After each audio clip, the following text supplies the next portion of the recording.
त्वा गणपतिगुं हवामहे कविं कवीनामुपमश्रवस्तमं ज्येष्ठराजं ब्रह्मणस्पदान शृण्वन्नोतिभिश्चेदसादनं श्रीमहागणाधिपतये नमो नमः।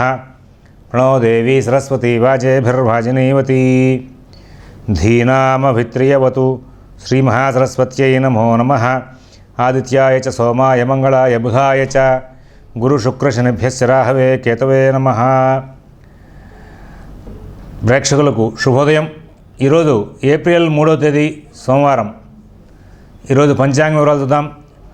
స్వస్తి శ్రీ చాంద్రమాన శ్రీ హేమలమ్మ నామ సంవత్సరం ఉత్తరాయణం వసంత ఋతువు చైత్రమాసం శుక్లపక్షం సప్తమి। ఈ రోజున సాయంత్రం 5:21 వరకు ఉంది। ఆర్ద్ర నక్షత్రం తెల్లవారితే మరి మంగళవారం అనగా 3:53 వరకు ఉంది। మరి ఈ రోజున వర్జ్యం పగలు 1:13 నుంచి 2:43 వరకు ఉంది। అమృత ఘడియలు సాయంత్రం 6:28 నుంచి 8 వరకు ఉన్నాయి। అలాగే ఈ రోజున సిజేరియన్ ఆపరేషన్కి ప్రిపేర్ అయ్యే వాళ్ళకి మధ్యాహ్నం 12:30కి సమయం అనుకూలంగా ఉంది। అలాగే రాత్రి 9:20 కూడా సమయం అనుకూలంగా ఉంది। ఈ రోజున ఏదైనా మంచి వ్యవహారాలు చూడాలి, దానికి సంబంధించిన వ్యవహారాలు చేయాలనుకున్న వాళ్ళకి ఉదయం 9 గంటలకు, అలాగే మధ్యాహ్నం 12 గంటలకు సమయం అనుకూలంగా ఉంది। మరి ఈ రోజున విజయవాడకు సూర్యోదయం 5:57 సూర్యాస్తమయం 6:10 ఉంది। మరి ఇక్కడ మనకున్నటువంటి గ్రహచారం ఆధారంగా ఇప్పుడు 12 రాశుల యొక్క ఫలితాలు చూద్దాం। ఈ రోజున పంచాంగాల్లో సూర్య పూజ అని చెప్పి ప్రత్యేకంగా రాశారు। సప్తమి చైత్రమాసం ప్రారంభం, సూర్య ఆరాధనతో ప్రారంభం। ఈ సూర్య ఆరాధన చైత్రమాసంలో చేసినటువంటి సూర్య ఆరాధన దీని ప్రభావం చేత మరి మనం ఏ విధమైనటువంటి నిర్ణయాలు తీసుకోవాలి, ఏ విధంగా ముందుకెళ్ళాలి, ఇలాంటి ఆలోచనలు చాలామందికి వస్తూ ఉంటాయి। ఇదేమైనా పండగ, ఈ పండుగను ఎట్లా జరుపుకోవాలి ఏమిటని। సూర్య సంబంధమైనటువంటి వ్రతాలు ఏమొచ్చినా అంటే భానుసప్తమి, ఆదివారం సప్తమి కలిస్తే భానుసప్తమి అని చెప్పుకుంటూ ఉంటాం। అలాగే వివస్వత్ సప్తమి, మిత్ర సప్తమి, నందా సప్తమి, అంటే ఈ నీకు 12 రకాలైనటువంటి పేర్లు ఉన్నాయి కదండి। మిత్ర, రవి, సూర్య, భాను, ఖగపూష, హిరణ్యగర్భ, మరీచ్య, ఆదిత్య, సవితృర్క, భాస్కరేభ్యో నమః అని చెప్పేసి 12 రకాలుగా మనకి ఆయన యొక్క ద్వాదశాదిత్యులు అనేటువంటి పేరుతో మనం పిలుస్తూ ఉంటాం కదా। ఈ ద్వాదశాదిత్యులు అనేటువంటి పేరుతో పిలుస్తున్నటువంటి ఈ సూర్య భగవానుడికి మరి మనం ఈ సప్తమి వచ్చినప్పుడల్లా, అంటే విశేషమైన సప్తమంలో వచ్చినప్పుడల్లా సూర్యారాధన చేయాలంటే ప్రథమతః పొద్దున స్నానం చేయగానే ఒకసారి ఆయనకు నమస్కారం చేసుకోవడం, దోసులతో కాస్త నీళ్లు పోయడం, ఇది చాలా విశేషం। భారతీయ సంస్కృతికి మూలం సూర్యారాధనేనండి। ఎందుకంటే ప్రత్యక్షంగా ఎదురుగా కనబడుతున్నాడు, గోళ రూపంలో కనబడుతున్నాడు, ఖగోళాన్ని శాసిస్తున్నాడు, మొత్తం గ్రహరాట ఉన్నాడు, గ్రహాలందరికీ కూడా రాజు ఉన్నాడు, గ్రహాలందరికీ కూడా ఆయన యొక్క మరి ఆయనకు ఉన్నటువంటి ఆ కిరణ సముదాయం ద్వారానే అందరికీ కూడా ఆ కిరణాలను ప్రదర్శింపజేసి ఆ సూర్య భగవానుడే మొత్తం అందరికీ కూడా మరి అందరి మీద వెలుగులు తీసుకొస్తున్నాడు। ఒక నక్షత్రాలు వెలగాలన్నా, ఒక గ్రహాలు వాటి యొక్క సంచారాన్ని చక్కగా తీసుకోవాలన్నా, భూగోళం అంతా కూడా సవ్యంగా ఉండాలన్నా కానీ సూర్య భగవానుడి యొక్క అనుగ్రహం కావాలి। అలాగే వ్యవస్థాపరంగా సూర్య భగవానుడి యొక్క అనుగ్రహం ఎట్లా కావాలి అనుకుంటున్నామో, వ్యక్తిపరంగా కూడా సూర్య భగవానుడి యొక్క అనుగ్రహం ఉంటే మనకు కుదరని పని అంటూ ఉండదు, మనకు చేతకాని పని అంటూ ఉండదు అనేది మనకు భారతీయ తత్వంలో పురాణాలు తెలియజేస్తూ ఉన్నాయి। ఏమండి ఆరోగ్యం భాస్కరాది చేత్, కేవలం ఆరోగ్యానికి కదా అనుకుంటూ ఉంటారు అంతా కూడా, కాదండి। ఆరోగ్యమే కాకుండా కార్య విజయానికి కూడా సూర్య ఆరాధన బాగా విశేషం। అందుకోసమే భారతీయ సంస్కృతిలో నిత్యం అందరికీ కూడా సంధ్యావందనం అనేటువంటి మాటను పెట్టి ప్రాతకాలంలో ఒకసారి సూర్య భగవాన్ నమస్కరించి కాసిన నీళ్ళు వదలండి రాబాయ్ అని చెప్పారు। అలాంటిది ఈ సూర్యుడికి విశేషమైనటువంటి మాఘమాసం కానీ, రథసప్తమి కానీ, భానుసప్తమి కానీ, వివస్వత్ సప్తమి కానీ, ఇప్పుడు మనకి ఈ వసంత నవరాత్రాల్లో వచ్చేటువంటి సూర్య పూజ అనేటువంటి చైత్ర శుద్ధ సప్తమి చాలా విశేషమైన రోజు। ఇలాంటి రోజుల్లో అయినా సరే కనీసం సూర్య ఆరాధన కనుక చేస్తే మనకు సమస్యలు తొలగుతూ ఉంటాయి। ఆరోగ్యం కోసం ఆదిత్య హృదయం 12 సార్లు మధ్యాహ్నం 12 లోపుగా పారాయణ చేయడం అనేది ఒక నానుడి ఉంది। అదే రీతిగా మరి కార్య విజయం కోసం కూడా ఇదే సూర్య భగవాను ఆరాధించవచ్చు। మనకి మహాసౌరం అనేటువంటి మంత్రాల్లో కేవలం కార్య విజయం కోసం కూడా ఈ కొన్ని మంత్రాలు అక్కడ నిక్షిప్తమైన చెప్పడం ఉన్నాయి। అంతేకాకుండా మరి విజయం, శత్రువుల మీద విజయం సాధించాలంటే కూడా బిభ్రాట్ బృహత్పిపద సౌమ్యం మధ్వాయుర్దధత్ యజ్ఞపతావవిహృతం, ఇలాంటి మంత్రాలు కొన్ని చెప్పుడు ఉన్నాయి, అవి ఆయుధాలుగా పనిచేస్తూ ఉంటాయి।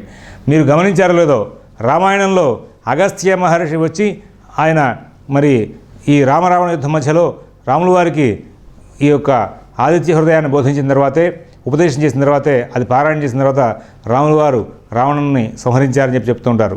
అలాగే శ్రీమన్మహాభారతంలో అరణ్యవాసానికి బయలుదేరినటువంటి ఆ ధర్మరాజును పిలిచి అక్షయ పాత్ర లాంటివి ఏదైనా ఇస్తాడయ్యా, సూర్య భగవాన్ని ఆరాధించు, నీకు ఇబ్బంది లేకుండా ఏదైనా సరే ఆయన రక్షణ చేస్తాడు, తద్వారా అందరినీ కూడా నీతో పాటు వచ్చిన వాళ్ళందరికీ కూడా ఆహారాన్ని అందించవచ్చు, లోటు లేకుండా జీవనం సాగించే అవకాశం వస్తుంది. పూర్వం ధర్మం ఉండేది. ఆ ధర్మం ప్రకారంగా రాజులు అరణ్యాల్లో ఉన్నా రాజధానిలో ఉన్నా సరే అందరినీ పోషించాల్సిన బాధ్యత వాళ్ళదిగా వాళ్ళు భావిస్తూ ఉండేవాళ్ళు.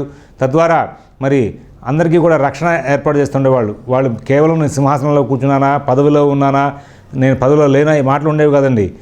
లక్ష్యం ఒకటే, నేను క్షాత్రియ సంబంధమైనటువంటి లక్షణాలతో పుట్టాను, పరిపాలన అనేది నా యొక్క రక్తంలో నరనరాల కూడా ఉండిపోయింది, ప్రతి రక్తం బొట్లో కూడా ఉండిపోయింది. కాబట్టి నేను చేయవలసిన పని ఏమిటి అంటే అందరినీ రక్షించవలసిన బాధ్యత నాకు ఉంది అనేటువంటి భావనలో సంచారం చేస్తూ ఉండేవాళ్ళు. ఈ సంచారంలో భాగంగా మరి ఈ క్షాత్ర స్వభావంతో ముందుకు వెళ్తూ అందరూ కూడా ఏం చేసేవాళ్ళంటే ఎక్కడ ఉన్నా సరే మరి ప్రజా పోషణ అనేది భారంగా ఒక బాధ్యతగా తీసుకునేవాళ్ళు. అందులోనే ధర్మరాజు అరణ్యాలకు వెళ్తుంటే తనతో పాటు వచ్చిన వాళ్ళందరికీ కూడా అన్నం పెట్టాలనేటువంటి భావనలో కొంచెం బాధపడ్డాడు. అరే, అరణ్యవాసానికి వచ్చాను, నన్ను నమ్ముకుని ఇంతమంది వచ్చారు, వీళ్ళందరినీ ఎట్లా పోషించడం అని. అప్పుడు సూర్య భగవాన్ని ఆరాధిస్తే ఆయన అక్షయపాత్ర ఇచ్చాడని చెప్పేసి మనకి పురాణాలు తెలియజేస్తున్నాయి. కాబట్టి సూర్య ఆరాధనలో అన్ని రకాలైన సమృద్ధి చేకూరుతుంది అనేది ఉంది. అటువంటి ఉత్తమమైనటువంటి వ్రతాల్లో సూర్య వ్రతాలు చాలా విశేషమైనవి. చాలా తేలికపాటి స్తోత్రాలతోనే వాటితోనే ఈ కాలక్షేపం అయిపోతుంది. అందువలన ఈ వసంత నవరాత్రాల్లో 7వ రోజునైనటువంటి సప్తమి నాడు సూర్య పూజ అనే దానికి ప్రధానమైనటువంటి స్థానాన్ని కల్పించారు. అందరూ కూడా ఈ సూర్య పూజ నాడు మీ విధి విధానాలను గురువుల ద్వారా తెలుసుకుని ఆచరిస్తే, అలాగే ఈ సంవత్సరం అంతా కూడా సూర్య ఆరాధన చేస్తే, హేమలంబనామ సంవత్సరమే సూర్య ఆరాధన బాగా ప్రీతి అని, సూర్య ఆరాధన చేసే వాళ్ళకి హేమలంబనామ సంవత్సరం బాగా అనుకూలిస్తుంది అని చెప్పేసి మొన్న పంచాంగాల్లో ఉగాది నాడు పంచాంగతందరూ కూడా తెలియజేశారు. ఇటువంటి సందర్భంలో మీరందరూ కూడా మీకు రాబోయే సంవత్సరం అంతా కూడా బాగా సుఖంగా వెళ్ళాలంటే కనీసం ఇవాళ రోజునైనా ప్రారంభం చేసి ఇక్కడ నుంచి సంవత్సరం అంతా కూడా నిత్యం సూర్య ఆరాధన చేయండి. అందులో ప్రధానమైనటువంటి ఈ రోజున వసంత నవరాత్రాల్లో 7వ రోజునైన ఈ రోజున సూర్య పూజ ఏ విధంగా చేయాలి, కల్పం ఏమిటనే విశేషాన్ని మీ గురువుల ద్వారా తెలుసుకుని దాన్ని అనుష్ఠించి చాలా చక్కటి ఫలితాలు పొందాలని చెప్పేసి ఆశిస్తూ ఈ రోజున ఉన్నటువంటి గ్రహచారం ఆధారంగా మనం 12 రాశుల యొక్క గోచార ఫలితాలు తెలుసుకుందాం. మేషరాశి,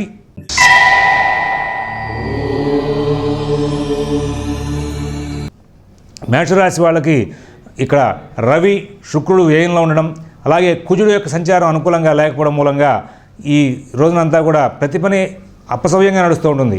దైనందిన కార్యక్రమాలను కూడా సవ్యంగా నడవకపోవడం, ఏ పని కూడా సరిగా చేయలేకపోవడం, ప్రతి పనిలోనూ కూడా మీకు చికాకులు రావడం, కుటుంబ వ్యవహారాల్లో ప్రధానంగా కలహాలు వస్తూ ఉంటాయండి.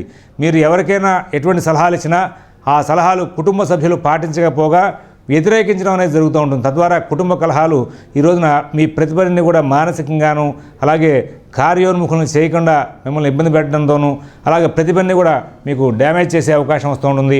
తద్వారా ఇబ్బందులకు గురవుతూ ఉంటారు. ఈ రోజున ఆరోగ్య పరిరక్షణ ప్రధానంగా చూసుకోవాలి. ఉద్యోగ విషయంలో, వ్యాపార విషయంలో కూడా గతంలో ఉన్నటువంటి సమస్యలు, గతంలో మీరు చేసిన పొరపాట్లకు కూడా అధికారుల ద్వారా ఈ రోజున కొంచెం మందలింపులకు దగ్గరయ్యే అవకాశం వస్తుంది. విద్యార్థులకు అనుకూలం తక్కువగా ఉంది. షేర్ వ్యాపారులు కూడా తొందరపాటు నిర్ణయాలు తీసుకోవద్దని చెప్పేసి ప్రత్యేకమైన సూచన చేస్తూ ఉన్నాం. ఈ రోజున అవకాశాన్ని పురస్కరించుకుని ప్రాతకాలంలో తెల్లటి పుష్పాలతో జగన్మాతను ప్రకృతిం వికృతిం విద్యాం సర్వభూత హితప్రదాం ఆ లక్ష్మీ అష్టోత్తరం ఉంది కదా, ఆ నామాలతో అర్చన చేసుకుని బయటకు వెళ్ళండి. తద్వారా కొంచెం మానసికమైనటువంటి చికాకులు పోయే అవకాశం ఉంది. ప్రధానంగా వ్యయ శుక్రుడు మిమ్మల్ని ఇబ్బంది పెట్టేటువంటి లక్షణాలు చాలా కనబడుతున్నాయి. ఆ శుక్రుడు కనుక అనుగ్రహించాడంటే సమస్యలు కొన్ని పరిష్కరింపబడే అవకాశం వస్తుంది. ఇంకా కుదిరితే సుబ్రహ్మణ్యాష్టోత్తరం కూడా పారాయణ చేసుకోండి, ప్రశాంత జీవనం ఏర్పడే అవకాశం వస్తుంది. వృషభ రాశి,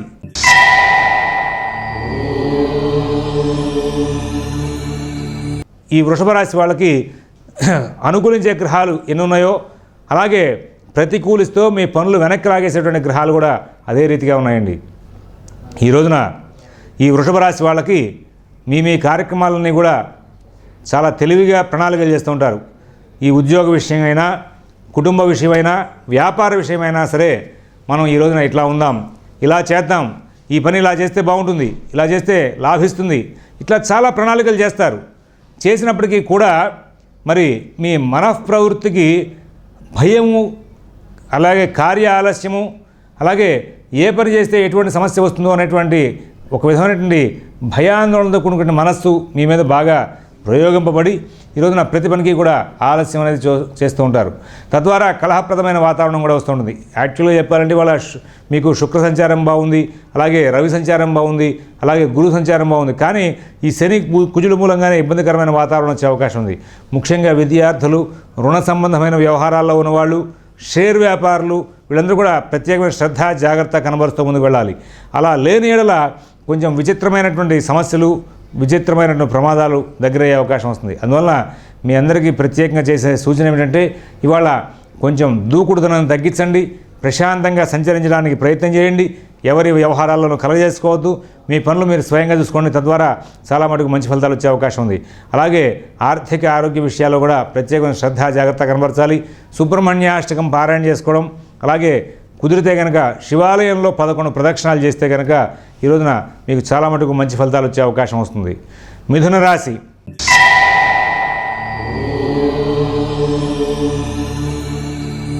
ఆలోచనలు బాగుంటాయి, అమలు చేసే విధానం బాగుంటుంది, కార్య లాభాలు పొందే విషయంలో ఒక అడుగు ముందుకు వేస్తుంటారు. ఈ రోజున దైనందిన కార్యక్రమాలు బాగుంటాయి, కుటుంబ విషయాలు బాగుంటాయి, ఉద్యోగ విషయాలు బాగుంటాయి, వ్యాపార విషయాలు బాగుంటాయి, ఆర్థిక ఆరోగ్య విషయాలు బాగుంటాయి. విదేశీ నివాస ప్రయాణ ప్రయత్నాలు, స్థిరాస్తి కొనుగోలు ప్రయత్నాలు, కోర్టు వ్యవహారాలు, రుణ వ్యవహారాలు కూడా చాలా చక్కగా నడుస్తూ ఉంటాయి. మంచి జీవనం, మంచి ఫలితాలతో ముందుకు వెళ్ళిపోతూ ఉంటారు. ఎటువంటి ఇబ్బందులు లేకుండా చాలా చక్కగా సానుకూలమైన ఫలితాలు పొందుతూ సుఖశాంతులతో కాలక్షేపం చేసే అవకాశం ఈ మిథున రాశి వాళ్ళకి ఈ రోజున పరిపూర్ణంగా ఉంటుంది. కర్కాటక రాశి.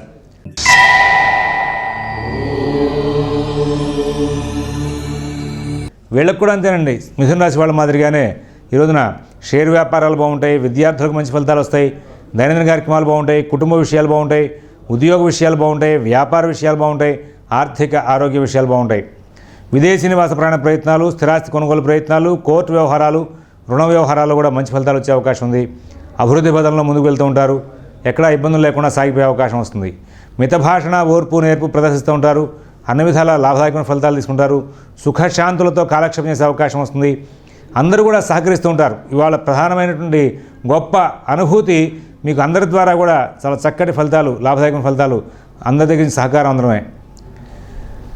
సింహరాశి.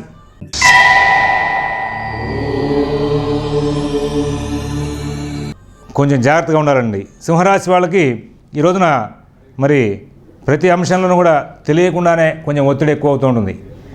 ప్రతి అంశంలోనూ కూడా చికాకులు పెరుగుతూ ఉంటాయి, భయాందోళనకు గురవుతూ ఉంటారు సింహరాశి వాళ్ళు.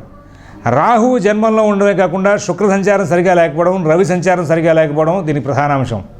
కానీ ఈ రోజున నేను ప్రతి పని చేయాలి, ఏదో విధంగా లాభాలు పొందాలి, ప్రతి అంశాన్ని కూడా నేను ఈరోజు సాధించాలి అనే తపన మీలో ఉంటుంది. కానీ అది నిరుపయోగమే. ప్రధానంగా విద్యార్థులు చాలా జాగ్రత్తగా ఉండాలి, షేర్ వ్యాపారులు చాలా జాగ్రత్తగా ఉండాలి. ఉద్యోగ వ్యాపార విషయాల్లో ఈ రోజున మీకు చాలా చిత్రమైనటువంటి సమస్యలు, చికాకులు వస్తూ ఉంటాయి. మీరు మీ విధి నిర్వహణ చాలా బాగా చేసినప్పటికీ కూడా మీ అధికారులు తరచుగా మీతో కలహింపుగా సంచరించే అవకాశం వస్తుంది. అందువలన మీరు చాలా జాగ్రత్తలు పాటించాలి. అలాగే ఆర్థిక ఆరోగ్య విషయాల్లో కూడా ప్రత్యేకమైన శ్రద్ధ జాగ్రత్త కనబరచాలి. మిత భాషణ, ఓర్పు, నేర్పు చాలా అవసరం. ప్రతి అంశాన్ని కూడా 1-2 సార్లు కూలంకషంగా పరిశీలించి ముందుకు వెళ్ళాలి. మీరు ఏ నిర్ణయం తీసుకున్నా కానీ చాలా జాగ్రత్తగా వ్యవహరించాల్సిన అవసరం ఉంది అని చెప్పేసి ప్రత్యేకమైన సూచన చేస్తున్నాం. ఈ రోజున ప్రాతకాలంలో ఎర్రటి పుష్పాలు తెచ్చుకుని లలితా అష్టోత్తరంతో జగదమ్మను అర్చించి ఆ తర్వాత బయటికి వెళ్ళండి. కొంత సమస్యలకి పరిష్కారాలు లభిస్తాయి. అవకాశం కుదిరితే కనుక తెలుపు రంగు వస్తువు ఏదైనా దగ్గర పెట్టుకోవడం కానీ, తెలుపు రంగు వస్త్రాలు ధరించడం కానీ చేస్తే మానసిక ప్రశాంతత చేకూరే అవకాశం ఉంది. కన్యా రాశి.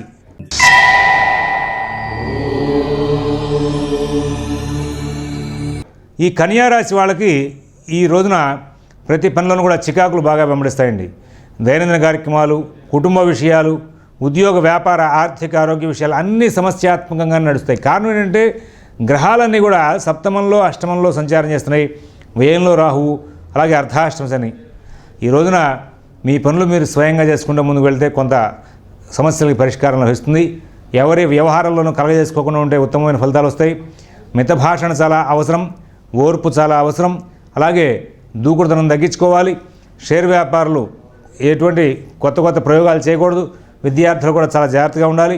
అలాగే ఆర్థిక ప్రణాళికలు, ఆరోగ్య విషయాల్లో కూడా ప్రత్యేకమైన జాగ్రత్త తీసుకోవాలి. ఈ కన్యా రాశి వాళ్ళకి ఈ రోజున మరొక ముఖ్య విషయం ఏంటంటే, మీరు ప్రశాంత చిత్తం కోసం చెప్పేసి మీరు ఈ రోజున ప్రతి పని కూడా స్వయంగా చేసుకోవడమే ఒక విధంగా లాభదాయకమైన అంశం.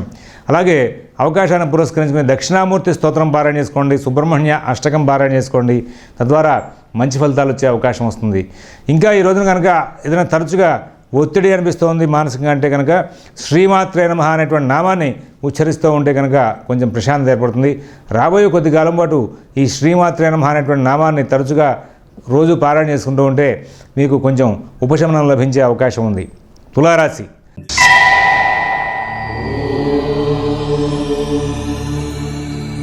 ఈ రోజున ఆరోగ్యం సహకరించినా సహకరించకపోయినా సరే మీరు చాలా కొత్త కొత్త ప్రయోగాలు చేస్తూ ఉంటారండి. మీరు శుక్రుడు బాగాలేదు, అలాగే కుజుడు బాగుండలేదు, వేయంలో గురువు అయినప్పటికీ కూడా రాహు శని బాగా మిమ్మల్ని ప్రేరేపిస్తూ ఉంటారు. అలాగే రవి కూడా అనుకూలంగా ఉన్నారు. ఈ కారణం చేత ప్రతి అంశానికి కూడా ప్రతి పనిని కూడా నూతనోత్సాహంతో చేసుకుంటూ ముందుకు వెళ్ళిపోతూ ఉంటారు. ఈ కారణం చేత ఈ రోజున కొంచెం శారీరకంగా మానసికంగా ఒత్తిడి ఎక్కువ అవుతుంది. దైనందిన కార్యక్రమాలు, కుటుంబ విషయాలు, ఉద్యోగ విషయాలు, వ్యాపార విషయాలు, ఆర్థిక ఆరోగ్య విషయాలు ఇవన్నీ కూడా ఈ రోజంతా కూడా కొంచెం సమస్యాత్మకంగా ఉన్నా వాటన్నింటినీ కూడా తెలివిగా సరి చేసుకుంటూ ముందుకు వెళ్ళి సుఖశాంతులతో ముందుకు వెళ్ళే అవకాశం వస్తుంది. వృశ్చిక రాశి.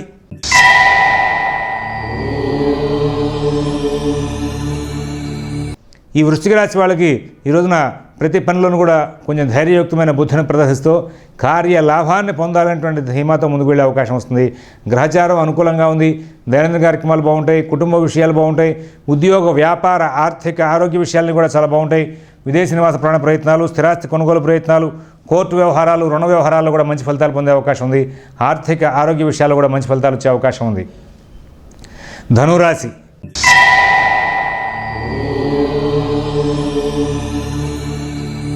చాలా తెలివిగా ప్రవర్తిస్తారండి ధనురాశి వాళ్ళు. ఈ రోజున ఎక్కడ సమస్య ఉంటుందో దానికి చాలా దూరంగా ఉంటూ ఉంటారు. ఎక్కడ సానుకూల స్థితి ఉంటుందో దాని దగ్గరగా ఉంటూ ఉంటారు. తద్వారా ఈ ధనురాశి వాళ్ళు ఈ రోజున చాలా చక్కగా కాలక్షేపం చేసే అవకాశం వస్తుంది.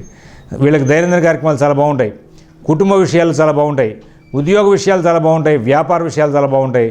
అలాగే మీరు షేర్ వ్యాపారంలోనూ, విద్యార్థి విషయాల్లోనూ కూడా, విద్యా వ్యాసంగం విషయాల్లో కూడా చాలా చక్కటి ఫలితాలు పొందే అవకాశం ఉంది. ఆర్థిక ఆరోగ్య విషయాలు, ఉద్యోగ వ్యాపార విషయాలు, విదేశీ నివాస ప్రాణ ప్రయత్నాలు, స్థిరాస్తి కొనుగోలు ప్రయత్నాలు, కోర్టు వ్యవహారాలు, రుణ వ్యవహారాలన్నింటినీ కూడా చాలా చక్కగా నడుపుకుంటూ ముందుకు వెళ్ళే అవకాశం ఉంది. మంచి జీవనం చేస్తూ మంచి ఫలితాలు పొందుతూ ఆనందంగా కాలక్షేపం చేస్తూ ఉంటారు. మకర రాశి.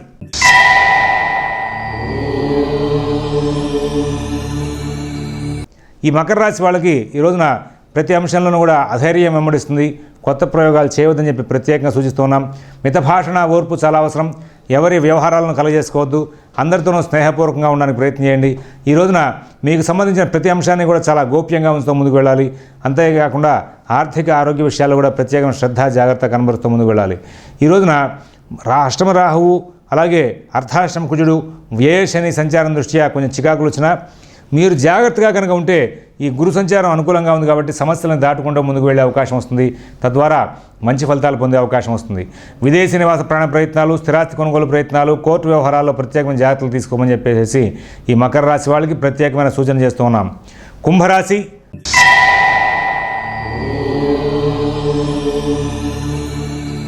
ఈ కుంభరాశి వాళ్ళు ఈ రోజున ప్రతి అంశాన్ని కూడా చాలా జాగ్రత్తగా, కూలంకషంగా పరిశీలించి కార్యలాభాన్ని పొందేందుకు ముందుకు వెళ్తూ ఉంటారు. తద్వారా మంచి జీవనం చేసే అవకాశం వస్తుంది, మంచి ఫలితాలు పొందే అవకాశం వస్తుంది.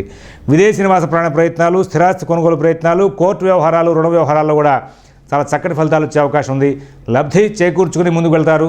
సుఖశాంతులతో కాలక్షేపం చేసే అవకాశం వస్తుంది.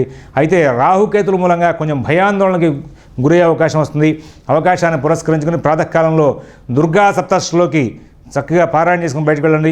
తద్వారా ఇంకా మంచి ఫలితాలు వచ్చే అవకాశం వస్తుంది. మీనరాశి.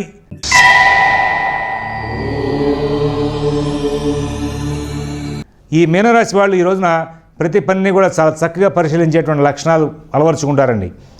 ఏ పనికి కూడా తొందరపడరు. ఏ పని చేయొచ్చు, ఏ పని చేయకూడదు అనేటువంటి అంశం మీద చాలా జాగ్రత్తగా నిర్ణయాలు తీసుకుంటారు. తద్వారా మంచి ఫలితాలు వచ్చే అవకాశం ఉంది. దైనందిన కార్యక్రమాలు, కుటుంబ వ్యవహారాలు, ఉద్యోగ వ్యాపార ఆర్థిక ఆరోగ్య విషయాలన్నీ కూడా చాలా సానుకూలంగా నడుపుకుంటూ ముందుకు వెళ్ళే అవకాశం ఉంది. స్వస్తి ప్రజాభ్యః పరిపాలయంతా న్యాయేన మార్గేణ మహీన్ మహీషాః గోబ్రాహ్మణేభ్యः శుభమస్తు నిత్యం. లోకాः సమస్తాः సుఖినో భవంతు. ఓం దత్సత్.